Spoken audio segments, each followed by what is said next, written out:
दहीहंडीच्या थरांवर मर्यादा घातल्यानं जखमी गोविंदांच्या संख्येत लक्षणीय घट झाल्याचं बघायला मिळत आहे। मुंबई ठाण्यात गोविंदा पथकाचे थर कोसळले, त्यात एकूण 161 गोविंदा जखमी झालेत। त्यांना महापालिका हॉस्पिटलमध्ये उपचारासाठी दाखल करण्यात आलेलं आहे।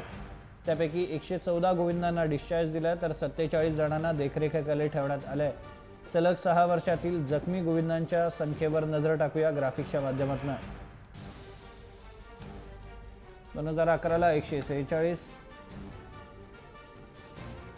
2012ला 200, 2013ला 250, 2014ला 234, 2015ला 364 आणि 2016ला 161 गोविंदा जखमी झालेले आहेत।